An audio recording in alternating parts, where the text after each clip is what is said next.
Assalamualaikum warahmatullahi wabarakatuh. Perkenalkan, saya Rifki Surupani MPD, dosen di jurusan Pendidikan Biologi Fakultas Keguruan dan Ilmu Pendidikan Universitas Sultan Ageng Tirtayasa. Mengajar merupakan salah satu bagian dari Tridharma Perguruan Tinggi, di mana di dalam pelaksanaannya harus dipersiapkan terlebih dahulu untuk mendapatkan dan mencapai hasil yang maksimal. Selama menjadi dosen di jurusan Pendidikan Biologi FKIP Untirta, saya pernah mengampu beberapa mata kuliah, diantaranya adalah Statistika, Teknologi Transformasi Digital dan Literasi ICT, Etnobotani, Botani Panerogame, SPT1 atau lebih dikenal dengan nama Morfologi Tumbuhan, Fisiologi Tumbuhan, dan juga Hortikultura.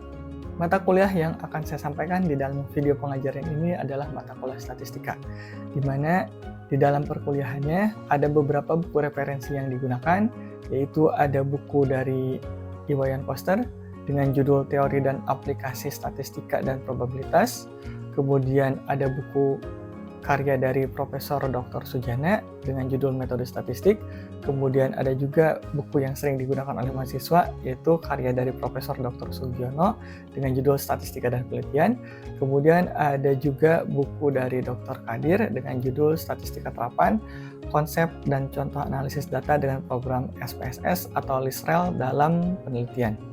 Mata kuliah statistika ini dilaksanakan selama 1 semester, di mana di dalam 1 semesternya terdapat 16 pertemuan, dengan 14 pertemuannya adalah teori secara tatap muka, kemudian 2 pertemuannya lagi digunakan untuk ujian tengah semester dan ujian akhir semester. Selama 1 semester ini, fokus utama dari mata kuliah statistika yaitu ada 2, yang pertama adalah statistika deskriptif, dan satu lagi adalah statistika inferensial. Untuk statistika deskriptif, fokus utamanya adalah mahasiswa dapat mendeskripsikan, merangkum, dan menyajikan data agar lebih mudah dibaca, dipahami, dan juga diinterpretasikan tanpa menarik kesimpulan umum untuk populasi yang lebih luas. Kemudian, ruang lingkup dari statistika deskriptif itu sendiri yaitu berupa pengumpulan dan pengukuran data, kemudian penyajian data, ukuran pemusatan data, ukuran penyebaran data, serta bentuk distribusi dari data itu sendiri. Fokus utama dari statistika inferensial adalah menggunakan data dari sampel untuk mengambil kesimpulan, menguji hipotesis, dan melakukan generalisasi terhadap seluruh populasi yang sedang diteliti, serta mengukur tingkat ketidakpastiannya. Sehingga ruang lingkup dari materi ini yaitu berupa uji asumsi dasar, di mana dilakukan uji normalitas, kemudian juga uji homogenitas, sehingga nanti bisa diketahui uji hipotesis apa yang akan digunakan, apakah uji parametrik ataukah uji non-parametrik. Adapun CPL pada mata kuliah statistika ini yaitu mahasiswa mampu menguasai konsep dan metode penelitian di sekolah dan di masyarakat, kemudian mampu menunjukkan kinerja mandiri, bermutu, dan terukur dalam penyelesaian masalah di bidang keahliannya, berdasarkan hasil analisis informasi dan data. Capaian pembelajaran pada mata kuliah ini yaitu mampu menjelaskan konsep-konsep dalam statistika seperti data statistik, baik itu statistik deskriptif dan inferensial, mampu menggunakan instrumen pengambilan data, mampu menentukan ukuran pemusatan data, mampu menentukan ukuran variabilitas data, mampu membuat tabel distribusi frekuensi dan menyajikannya dalam bentuk grafik dan diagram, mampu menjelaskan konsep estimasi parameter, hipotesis statistika parametrik, dan statistika non-parametrik. Mampu melakukan prosedur dalam pengujian hipotesis, baik statistika parametrik dan non-parametrik. Kemudian mampu menggunakan beberapa aplikasi analisis data berupa Excel, SPSS, dan juga R untuk menguji hipotesis dalam menyelesaikan masalah. Di video pengajaran ini, saya akan menyampaikan salah satu materi pada mata kuliah statistika, yaitu ukuran pemusatan data. Di dalam video pengajaran ini, saya menerapkan prinsip DIA, yaitu Delivery, Interaction, dan Assessment. Untuk bagian delivery, komponen utamanya adalah bagaimana cara saya menyampaikan materi kepada mahasiswa agar tujuan utamanya dapat tercapai. Adapun komponen utama dari materi ini yaitu terdiri dari konsep dan bagaimana cara perhitungan dari rata-rata atau mean, median, dan juga modus. Kemudian bagaimana pengaruh pencilan terhadap nilai mean, median, dan juga modus, serta bagaimana hubungan antara nilai mean, median, dan modus dengan bentuk distribusi data apakah simetris ataukah data tersebut menjadi miring ke kanan ataupun miring ke kiri. Dalam penyampaian materi ini, saya menggunakan pendekatan kontekstual. Pendekatan ini digunakan karena mahasiswa kadang merasa bahwa statistik itu sulit dan rumit jika hanya disajikan dalam bentuk rumus saja. Metode yang digunakan dalam penyampaian materi ini adalah Problem Based Learning atau PBL. Tujuannya adalah untuk melatih penalaran kritis mahasiswa terhadap data statistik, di mana siswa akan diberikan data yang memiliki outlier atau data pencilan. Selain melakukan perhitungan secara manual, mahasiswa juga diminta untuk melakukan perhitungan dengan menggunakan software atau perangkat lunak yang memungkinkan dalam melakukan perhitungan untuk pengolahan data statistik. Adapun perangkat lunak yang biasa digunakan adalah Microsoft Excel. Namun seiring berkembangnya zaman, terdapat juga beberapa perangkat lunak lain yang memiliki prinsip yang sama seperti Microsoft Excel. Salah satunya adalah Google Spreadsheet dan bisa digunakan melalui perangkat smartphone mahasiswa itu sendiri. Komponen kedua adalah komponen interaction, yaitu komponen antara saya dengan mahasiswa yang terjadi selama proses pembelajaran. Untuk menciptakan suasana kelas yang partisipatif dan student-centered learning, saya menerapkan dua bentuk interaksi. Yang pertama adalah student-centered discussion, di mana saya memberikan pertanyaan pematik yang digunakan sebagai bahan diskusi mahasiswa. Kemudian yang kedua adalah peer discussion, di mana saya membagi mahasiswa menjadi beberapa kelompok, dan setiap kelompoknya diminta untuk mengolah data statistik yang saya berikan. Asesmen yang saya gunakan di dalam video pengajaran ini menggunakan Google Form. Tujuannya adalah agar pengolahan nilai dapat dilakukan secara langsung dan real time, dan juga saya dapat menggunakan Google Spreadsheet untuk menunjukkan kepada mahasiswa implementasi dalam pengolahan data untuk mencari pusat data berdasarkan jawaban dari asesmen yang telah dilakukan oleh mahasiswa. Berikut adalah video pengajaran yang telah saya lakukan. Selamat menyaksikan. Assalamualaikum warahmatullahi wabarakatuh. Waalaikumsalam warahmatullahi wabarakatuh. Oke. Apa kabarnya Anda hari ini? Alhamdulillah luar biasa. Allah. Wih, semangat sekali ya. Oke, terima kasih atas semangatnya. Ini mahasiswa semester 3 ya? Mahasiswa semester 3. Dan minggu kemarin juga kita sudah bertemu ya. Di mata kuliah apa? Statistika. Oke, terima kasih. Oke, sebelum kita masuk ke materinya, saya penasaran, masih ingat tidak dengan statistika? Oke, apa itu statistika? Boleh satu orang? Seingatnya saja statistika itu apa? Ya, boleh Aska? Ini kayak mean, median, modus. Boleh. Mean. Modus apa nih? Sekarang kan sudah semester 3 ya, punya adik tingkat, yang jangan suka modus lagi. Yang lainnya, kalau ingat statistika, ingatnya tentang apa? Data. Boleh, data, boleh angka. Coba, SPSS, boleh. Terus apa lagi? Grafik ya, boleh, grafik. Nah, nggak apa-apa. Nah, ini memang yang berkaitan dengan berkaitan dengan ini ya. Ada mean, median, modus, kemudian ada data, angka, SPSS, dan juga grafik. Nah, hari ini kita akan membahas mengenai, yang memang berkaitan dengan ini dengan data ya. Itu ukuran pemusatan data. Nah, apa yang Anda ketahui tentang data? Data itu apa sih? Informasi atau fakta? Terus apa lagi? Informasi, terus tadi apa? Waktu itu angka ya? Angka, terus informasi yang belum diolah, dan yang lainnya ya. Nah itu. Tapi biasanya kalau Anda mendengar kata data itu yang terpikirkan oleh Anda biasanya kan berupa ini ya, angka. Nah ini adalah memang berkaitannya dengan angka. Umumnya orang itu mengetahui bahwa yang disebut sebagai data itu adalah ya angka. Nah padahal data itu adalah ya apapun itu sumber-sumber informasinya yang memang belum diolah, sehingga nanti ketika data-data tersebut dikumpulkan barulah bisa menjadi sebuah informasi yang utuh. Nah, tapi tidak menutup kemungkinan bahwa memang umumnya yang dipikirkan oleh orang-orang ketika mendengar kata data itu identiknya dengan angka. Nah, kira-kira kenapa orang itu identiknya dengan angka? Apakah data itu harus angka? Tidak harus angka ya. Ada juga yang bukan angka. Oke, apa? Angka dan bukan angka. Oke. Kalau angka nama lainnya disebut apa? Biasanya kalau orang-orang yang di dunia pendidikan gitu kan. Kuantitatif ya? Ya, boleh. Kuantitatif.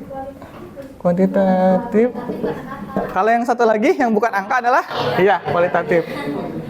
Kualitatif. Nah, ini bentuk-bentuk data. Nah, di dalam statistika juga sama. Nah, kita mengumpulkan data dan mengolah data. Di mana data itu terdiri dari secara garis besarnya ada dua. Ada data berupa angka yang disebut kuantitatif, ada data yang bukan berupa angka atau yang disebut sebagai kualitatif. Tapi sebagian besar orang itu akan lebih mudah memahami informasi jika datanya dalam bentuk contohnya.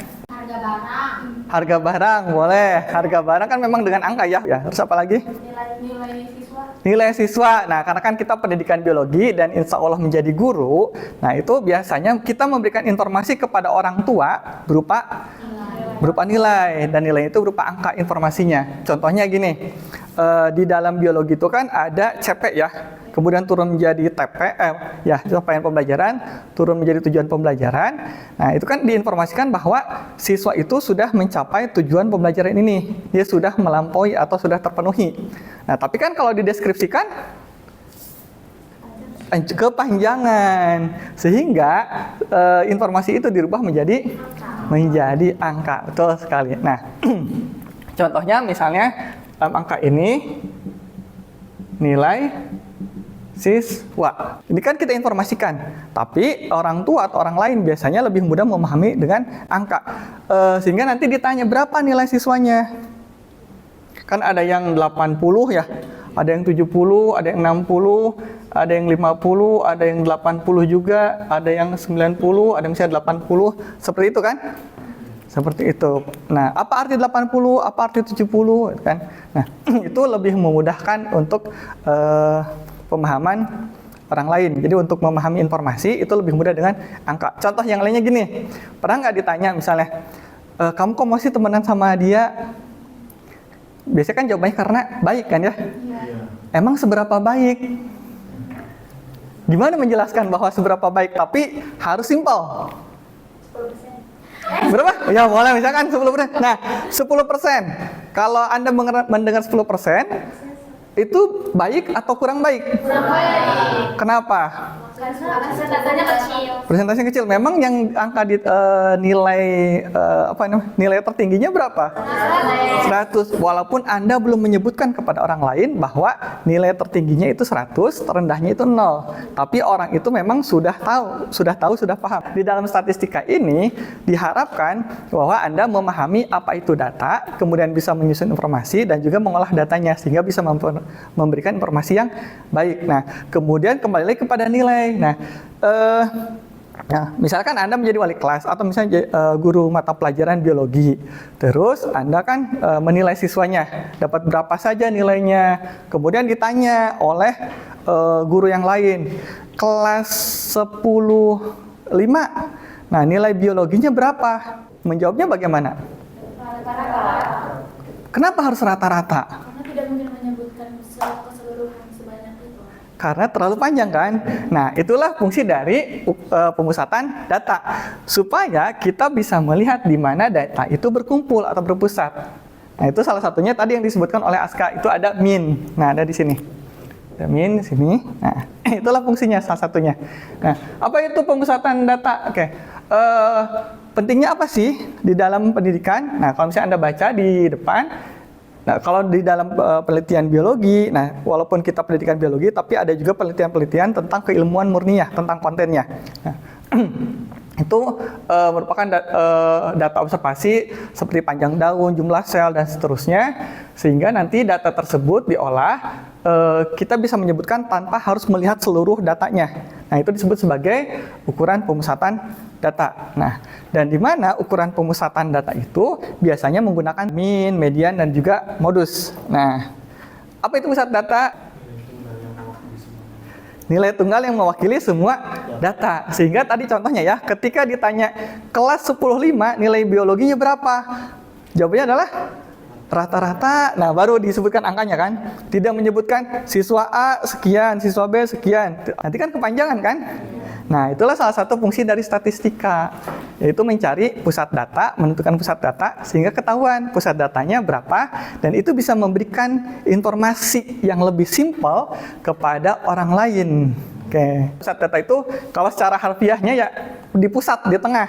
Nah, itu biasanya disebut sebagai median yang ini nih. Nah, ada juga yang memang jumlah datanya paling banyak disebutnya, yang paling banyak muncul. Nah, itu adalah modus ya. Nah, fokusnya di situ. Kemudian, nah ini sedikit pengertiannya. Mean itu apa? Kan? Mean atau ya kadang kita menyebutnya sebagai rata-rata ya. Nilai rata-rata itu adalah rata-rata seluruh data. Nah, ini cocok digunakan untuk data yang skalanya tidak memiliki nilai ekstrim. Tadi disebutkan bahwa kelemahan dari mean itu tidak cocok digunakan ketika ada satu nilai yang pencilan atau outliernya.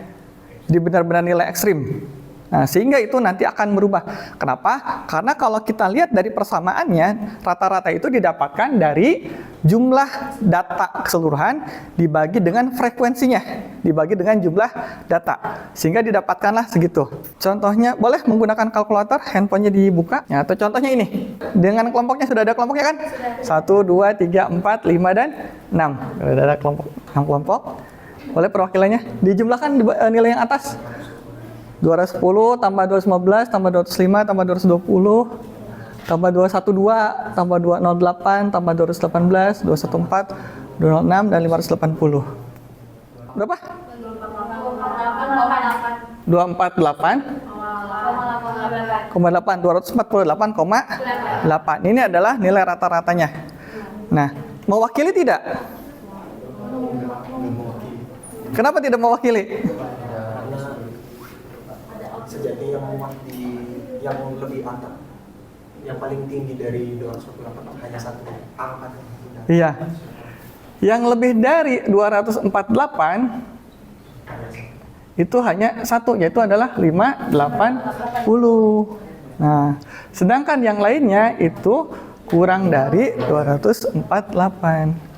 Dari 10 data tersebut hanya satu yang lebih dari 248,8. 248,8, kemudian 9 lainnya itu di bawah, sehingga tidak bisa mewakili. Nah, ini kelemahan dari mean, dari rata-rata. Nah, ini harus dipahami. Nah, memang nilai rata-rata itu paling umum digunakan untuk menentukan pusat data dan juga memberikan informasi. Nah, seperti tadi ya contohnya. Nah, cuman kelemahannya adalah ini. Sehingga kalau seperti ini bagaimana? Kita bisa pakai dua metode yang lain, yaitu menggunakan median. Median itu cukup mencari nilai tengahnya saja. Berapa nilai tengahnya yang tadi? Data yang sebelumnya. Ini kan ada 10, berarti data ke-5 dan data ke-6. Dijumlahkan bagi 2. Hasilnya berapa? 1, 2, 3, 4, 5. 212 ditambah 208. 426. Tengahnya. Itu bagi 2-nya. Bagi 2 berapa? 210. Nah, berarti pusat datanya ada di sekitar 210. Mewakili? Mewakili. Tapi memang harus diurutkan dulu ya. Nanti untuk median itu harus diurutkan. Median dan modus. Kalau modus boleh tidak diurutkan. Yang penting cari yang paling banyak muncul. Kalau median harus diurutkan dulu dari tertinggi sampai terendah. Ya. Oke. Di median. Nah, nanti kita akan belajar menghitung bagaimana mencari mean data tunggal. Nah, kalau data seperti ini data tunggal, kemudian ada juga data berkelompok. Di SMA kan sudah ya. Jadi ada misalnya 147 sampai 150 jumlahnya berapa? 151 sampai 153 jumlahnya berapa? Seperti itu kan? Ada ya. Nanti ada contohnya ya. Nah, ini modus yang sering muncul. Kalau untuk modus sendiri tidak ada persamaan yang khusus untuk data tunggal, tapi kalau untuk data berkelompok, nah, memang menggunakan cara yang ini. Nah, itu keterangannya ada di bawah ya, ada tepi bawah, kemudian selisih frekuensi, selisih dengan kelas sebelumnya, terus panjang intervalnya. Nah, itu harus kita cek. Nah, oke, nanti kita latihan. Kemudian ini posisi relatif mean, median, dan modus jika dibentuk menjadi grafik. Nah, idealnya data yang berdistribusi normal, apa itu berdistribusi normal? Distribusi menyebar ya. Nah, data yang menyebar atau yang tersebar itu bagusnya sama, sebarannya itu ke kanan sama, ke kiri juga sama, dan memusatnya di tengah. Sehingga data paling banyak itu biasanya di tengah. Nah, kalau kita lihat yang memang ada di tengah itu gambar di sebelah kiri Anda ya. Sebelah kiri. Kalau yang sebelah kanannya itu tidak memusat, dia melenceng ke sebelah kiri. Nah, itu datanya ke situ. Nah, oke, sampai sini sudah paham? Atau ada yang mau bertanya dulu? Ada mau bertanya? Belum? Oke, jika belum, sekarang kita latihan untuk menghitung data. Dulu itu kalkulator manual. Yang lebih praktisnya apa? Microsoft Excel. Pakai itu ya, pakai Excel. Itu paling otomatisnya. Nah, kalau sekarang kalkulator tidak terlalu dipakai, nah yang disebut manualnya itu adalah yang Excel. Kenapa? Karena Excel itu yang kalau zaman dulu itu, zaman saya kuliah, Excel itu adanya di komputer. Dan komputer itu rata-rata adalah desktop yang besar, yang ada itunya mesinnya. Nah, sehingga tidak bisa dibawa-bawa, apalagi dibawa ke kelas. Kalau di zaman sekarang, kita bisa menggunakan laptop. Bahkan lebih praktis lagi, yang namanya Excel itu sudah bisa digunakan di handphone. Dan bahkan sekarang itu ya Google termasuk salah satu perusahaan yang membuat produk untuk tadi seperti Excel. Sebenarnya kan spreadsheet. Sudah ada semua kan ya? Bukan spreadsheet ya? Oke. Kita akan latihan untuk menghitung data menggunakan cara yang manual zaman sekarang, yaitu menggunakan prinsip Excel. Nah, di kelompoknya silakan berkelompok dulu. Nah, ini ada latihan ini. Nah, silakan di-scan dulu. Boleh satu orang, boleh semuanya. Oke. Boleh satu kelompok satu, boleh semuanya. Oke. Kalau sudah, nanti langsung buka dengan spreadsheet-nya. Di bawahnya ada itu kan, ada sheet-nya ya, ada namanya, ada kelompoknya kan. Nah, ini kelihatan, salah.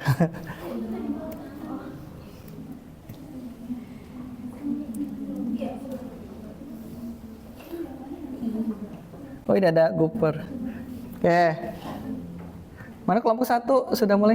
Kerjakan yang sebelah kiri dulu. Oke. Oke. Ya, semuanya kerjakan dulu yang data tunggal yang sebelah kiri. Yang ini nih, yang sebelah kanan Anda, yang itu. Nah, yang pengamatan diameter tanaman mahoni. Nah, kerjakan dulu itu yang manual. Kita coba yang manual dulu, baru nanti ke yang berkelompok. Yang data tunggal, baru nanti ke data berkelompok. Ya. Langsung di handphone. Oke. Nah, ini kita menggunakan prinsip yang pakai Excel ya. Oke. Nah, tahu caranya seperti apa? Mau cari apa dulu? Mau cari min atau median? Min dulu. Nah, kalau min itu kan ditambahkan, kemudian dibagi dengan jumlah data. Caranya kan, kalau min itu, kalau rata-rata dalam bahasa Inggris apa? Average. Nah, itu adalah formulanya. Nah, contoh yang ini ya. Semuanya sudah. Sekarang kita ke data berkelompok ya, tapi untuk min-nya dulu. Untuk mencari min-nya dulu. Nah, data berkelompok ini, kalau kita lihat di persamaannya, untuk data berkelompok itu adalah min sama dengan total dari frekuensi. Salah. Ya. Jadi min itu didapatkan dengan cara, ini kan ada sigma ya. Salah satu kemampuan yang harus dimiliki oleh mahasiswa biologi, walaupun Anda masuk biologi karena tidak suka matematika, adalah Anda bisa membaca notasi seperti ini, membaca rumus. Nah, itu kan ada sigma, ada F, F itu frekuensi, dan X itu data per individunya. Cara membacanya adalah dari belakang dulu. supaya lebih mudah. Ini ada F, ada X. Nah, berarti F-nya dulu dikalikan dengan X. Masing-masing F dikalikan dengan X-nya. X di dalam data berkelompok, X itu adalah nilai tengah. X itu nilai tengah. F itu frekuensi per kelasnya. Kemudian baru setelah dikalikan masing-masing, selanjutnya adalah dijumlahkan, ditotalkan. Baru nanti dibagi dengan total frekuensi. Kita lihat datanya, contoh yang kelompok 1.